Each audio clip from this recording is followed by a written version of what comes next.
everybody, welcome to Big Balls Fantasy Football, the only show by real fantasy football fans, for real fantasy football fans. I'm your host, 20-year fantasy veteran, and fan of the now, unfortunately, 3-2 Bears, Greg Reifsteck.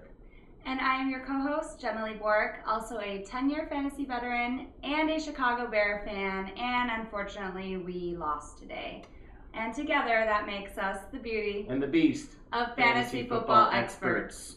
So yeah, we lost 26-18, and I got to see parts of the game, but you got to see the whole thing at Tin Horn Flats. How was the mood there today? You know, the first half was just the offense was struggling. They couldn't get anything going. The defense finally was holding, unlike against the Lions game in the first half. Mm-hmm. And then the offense got going in the second half, and the defense couldn't hold. So it just seems like the losses are full team losses, and they just can't get it. They can't get it together. It was not a good mood at Tin Horn today. I bet there was a lot of beer and a lot of shots done. But fantasy-wise, it was good for a lot of people. Cutler had a great fantasy day. He had 358 yards. He went 24 for 33 and had 2 touchdowns. I'll take that out of my quarterback. And we're going to talk about quarterbacks a little bit more in a minute. Drew Brees, 29 for 35, 288 yards, 2 touchdowns. Fantastic. ALSHON had a great day. ALSHON, 218 yards. He went nuts. And a touchdown. And a touchdown. And, I mean, that was just on 10 receptions. So the average is just crazy. I think Cutler has finally gotten comfortable with him, found his guy. Did his routes look a little bit better today? Yeah, he looked great, and his hands were great. So he was pulling in the ball. He was securing the ball. So I think we definitely have a good number 2. And hopefully that'll open up Brandon Marshall. I know I have him in fantasy, and a lot of you fantasy people are struggling a little bit with him because his numbers are not like last year. But hopefully defenses will have to pay attention to ALSHON a lot more, and then Marshall will get going in this, later part of the season. Yeah. Just one other note this week. The big shocker of shocks was the big injury this week. Speaking of people having to do without a big wide receiver, Megatron. Last minute scratch. Always a tough guy. Always, as a gladiator, comes in at the last minute. I wake up at 8:30 in the morning, Pacific Standard Time, and he's out. Yeah, and there were 4 teams on byes this week, too. So I'm sure for a lot of people, that was a hard last minute change to make in their lineups. Yeah, definitely. But this isn't the year of the wide receiver, and this isn't the year of the running back. A lot of you have struggled with running backs this year. I mean, the list goes on and on. We know the R's: Ridley, Rice, Doug Martin, David Wilson. They finally got a touchdown today. Finally gets a touchdown, but a little bit too little, too late. A lot of people have dumped him. A lot of people are sick and tired of him. I finally dumped Ridley in one of my leagues. I mean, when your coach isn't going to play you anymore and then say you're injured, that's about it. And starts running back by committee, the dirtiest word in fantasy football that you can say. You're just done. So we are going to talk about quarterbacks because they have been very valuable. We had the big shootout game today. Yeah, that game was awesome. And I had Tony Romo, and he had a great day. I know you have his stats. I had Tony Romo in one of my leagues as well. And it was just a crazy, crazy, crazy game. I mean, his stats for this season are 13 touchdowns, 2 interceptions, 1,523 yards. Today's game was 51-48. He went nuts. He got a record 504 yards in one game. Broke his record. I looked down and I was just scrolling. I was like, wow, it's nice to see the number 65 next to your quarterback. Well, and of course, when he has his breakout week, I have him in a league and I'm playing against him in a league. So it's he has his best week and I get screwed in one league with him. The beauty of playing multiple leagues. I know. And then Peyton Manning is still being Peyton Manning. That's not shocking at all. Right. He has 20 touchdowns so far, including a rushing touchdown. and 1,884 yards and only 1 pick. Which so he threw today. And I was going to say, if your quarterback has 20 touchdowns, you're probably not too upset about that pick. So he's just going off and losing it. And he's had 2 games for over 400 yards already. So that offense just looks pretty unstoppable. I don't know who's going to be able to stop them on defense, but it's tough. I think it is a betting pool as to which team is going to stop them. And today, we're recording this Sunday, and we'll tell you why in a moment, it looked like the Cowboys could have actually done it. They could have actually done it, and Romo pulled a Phillip Rivers and threw a pick at the exact wrong time of the game.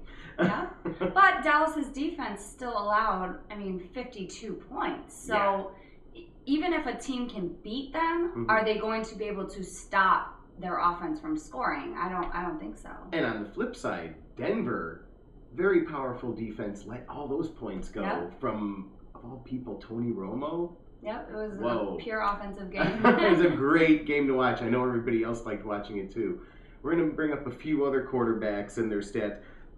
Next down the line, Phillip Rivers of the Chargers, who, yes, likes to beat himself, but has turned into a pretty good fantasy prospect this year.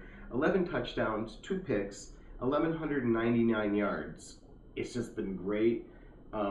Eddie Royal was hot in the beginning, but now it's kind of gotten spread around to a lot of other receivers, so Eddie Royal has kind of gone down the popularity list.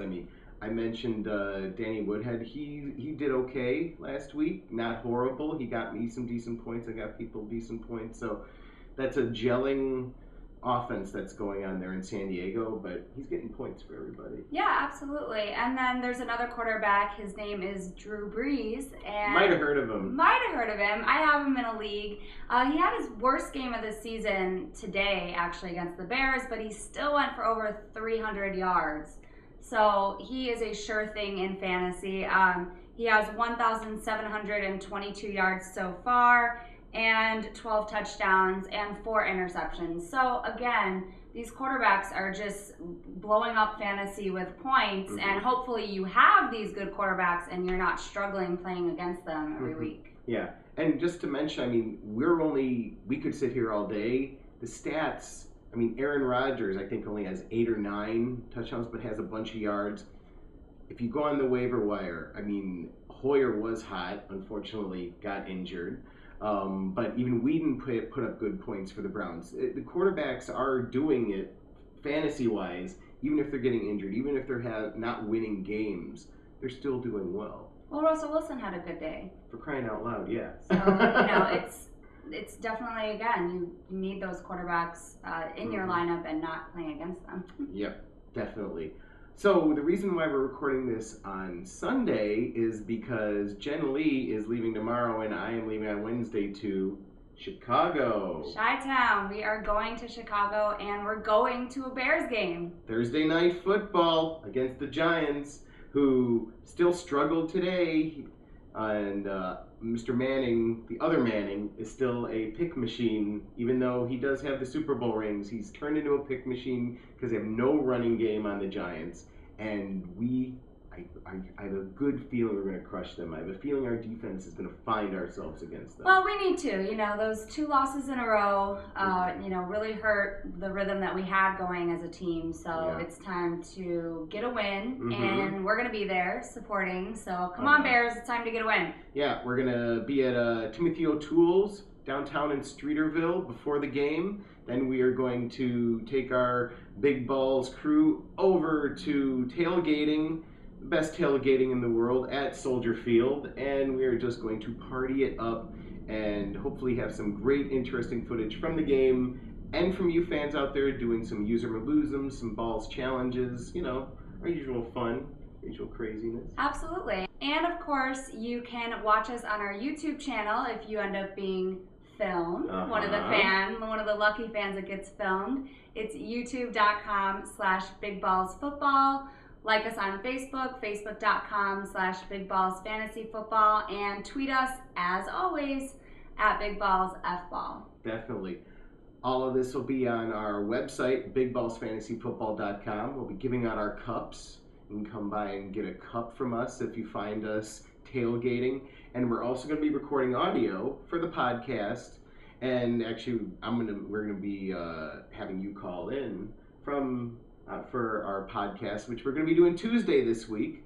And you can of course find that at blogtalkradio.com/bigballsfootball. I think we covered everything. We're all ready for your real men picks? Yeah, absolutely. All right, let's do them. Need a real man. Have you seen him? Welcome to my Real Man segment, and we are in week 6 of the NFL already. I know the first 5 weeks flew by, and I hope you guys are doing good in fantasy. Last week I got you some points for LaShawn McCoy, and if you picked up Carolina's defense off of the waiver wire, they got you some points too. Now, as you can see, I'm not in our normal setup because I'm in Chicago. Greg and I are going to the game Thursday night to see the Bears play. We're super excited, and I'm already here. So I'm doing my segment from Chicago for you guys. Now, my first pick for you guys this week is wide receiver Torrey Smith.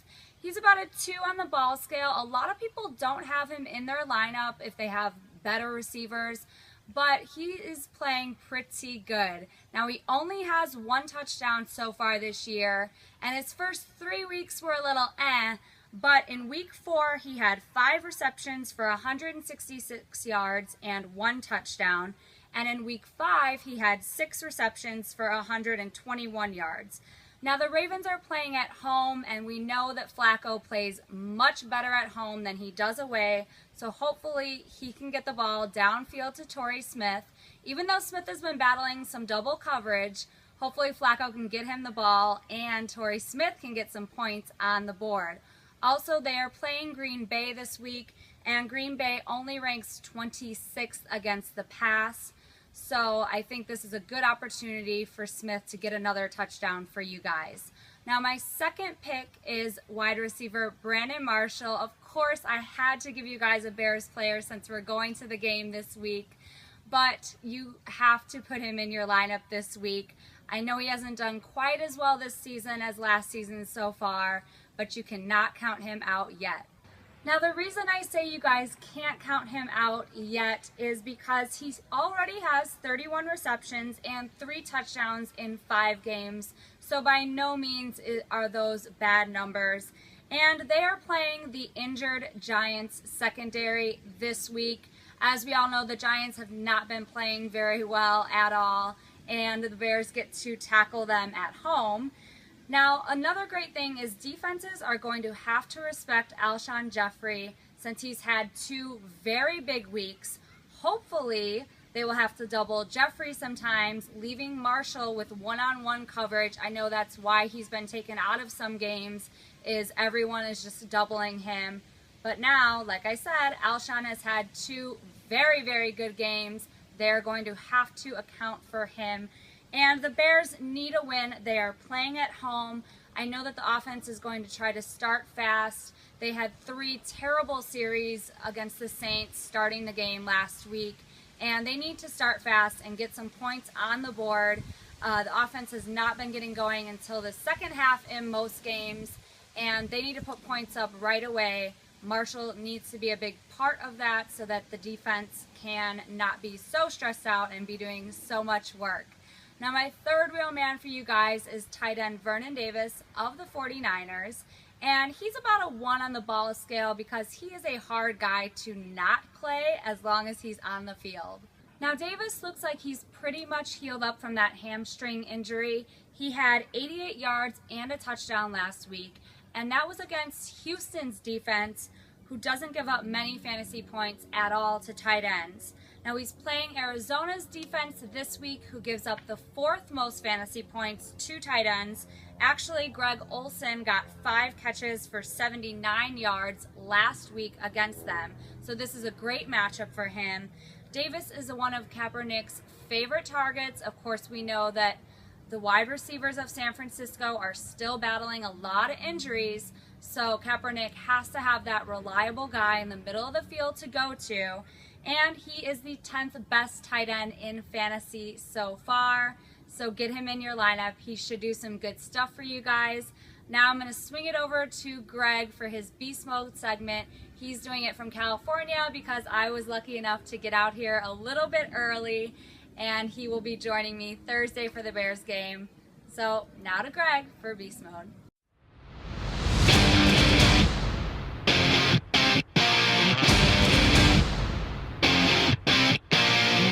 Welcome back to Big Balls Fantasy Football. This is Greg Reifsteck, the Beast, taking you into Beast Mode with my 3 picks I give you every week of trending players that you need to put in your lineup. My first Beast this week, ALSHON Jeffrey on my beloved Chicago Bears. He went for 218 yards against the Saints this week, even though we lost. Got a touchdown. He is getting a ton of points. You need to take advantage of it. The last 2 weeks, he's really been trending. I know he's on a lot of waiver wires because, unfortunately, 2 weeks ago, I dumped him because he wasn't getting the catches. But now B. Marsh is getting doubled. He's getting open. That's why you need to play him this week. My second Beast this week is Russell Wilson of the Seattle Seahawks. He has been a great quarterback this year, fantasy-wise, and he had a fantastic week this last week. 15 for 31, 210 yards, 2 touchdowns, versus a very hard-pressed Colts defense. The bonus that you got was that he was also a rushing machine. Went over 100 yards. He had 13 rushes, 102 yards. He's trending. You got to take him. Against Houston, he actually got 77 yards rushing as well on 10 attempts. So he's getting out of the pocket. He's getting you extra fantasy points. His next opponents are Tennessee, Arizona, St. Louis. A lot of good defenses to score some points again. Put him in. My third Beast this week is Justin Blackmon of the Jacksonville Jaguars, which I know is a crappy team with a horrible record, but as we say in fantasy, doesn't matter what the record of the team is, as long as your players are putting up points. Justin, fresh off of a 4-week suspension, a lot of people drafted him and held him, knowing that after the suspension he was going to go off. He paid off in week 5. 5 for 136, a touchdown versus a porous Rams defense. It's only going to get better. Chad Henne, hasn't had a lot of targets. He's obviously using him, and he's getting open. Future oppositions are Denver, which I know it's the Denver defense, but they just gave up a ton of points to Tony Romo this week. They might still be vulnerable. They might still be giving up the long ball a little bit. San Diego and San Francisco also. San Diego is vulnerable as well in defense. I say you put him in the next few weeks and see how he does. Damn, girl, you are really losing some weight. What is your diet? And don't tell me it's the Kim Kardashian purge diet. Oh, absolutely not. No. I'm on a much, much better diet. I'm on the Chargers rebuilding year diet. Okay, how does that work? It's kind of like Weight Watchers, but in reverse. So every time the Chargers lose points, I lose pounds.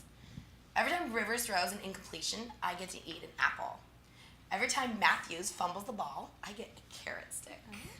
Every time Rivers throws a pick, I get to pick up a salad.